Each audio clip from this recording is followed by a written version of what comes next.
29 साल बाद पाकिस्तान में क्रिकेट का बैनुल-अक़वामी मेला सज गया। शौकीन क्रिकेट बेताब खिलाड़ी पुरजोश, सदर आसिफ अली जरदारी मेहमान खुसूसी होंगे। पाकिस्तान एयरफोर्स की जानिब से शानदार शेर-दिल फिजाई मुजाहरा करेंगे। चेयरमैन पीसीबी मोहसिन नकवी कहते हैं पाकिस्तान मेगा इवेंट के लिए पूरी तरह तैयार है। तमाम टीमों के खिलाड़ियों को खुशामदीद कहते हैं। चैंपियंस ट्रॉफी का इनेकाद पुरअमन और महफूज पाकिस्तान की जीत है। आज हर पाकिस्तानी का सर फख्र से बुलंद है।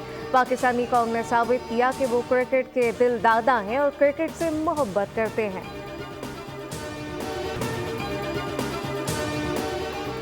मेगा इवेंट में 8 टॉप टीमों में कांटे का मुकाबला। मैच कराची, लाहौर, रावलपिंडी और दुबई में होंगे। नेशनल स्टेडियम में इफ्तिताही टकराव पाकिस्तान और न्यूजीलैंड के दरमियान आज दोपहर 2 बजे होगा। अफगानिस्तान की टीम पहली बार इवेंट में शिरकत कर रही है, जबकि भारतीय टीम अपने तमाम मैचेस दुबई में खेलेगी।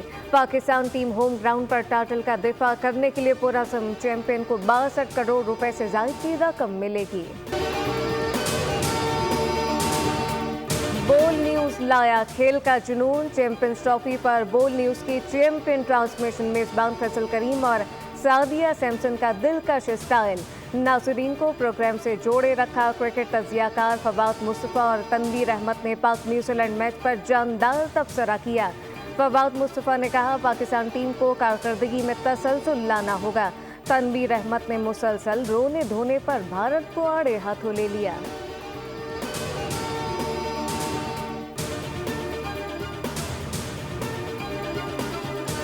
नायब वज़ीर-ए-आज़म इसाक़ की न्यूयॉर्क में अक़वाम मुत्तहिदा के सेक्रेटरी जनरल एंटोनियो गुतेरेस से मुलाकात। आलमी चैलेंजेस से निमटने के लिए पाकिस्तान की जानिब से अक़वाम मुत्तहिदा को मुकम्मल हिमायत और ताउन का यकीन दिलाया। पाकिस्तान आलमी अमन मिशन समेत UN चार्टर की हिमायत करता है। कहा पाकिस्तान सलामती कौंसिल की करारदादों और कश्मीरी अवाम की उमंगों के मुताबिक मसला कश्मीर का मुनसिफाना हल चाहता है। फ़लस्तीनियों के खिलाफ इसराइली जारहियत की शदीद मज़म्मत करते हैं।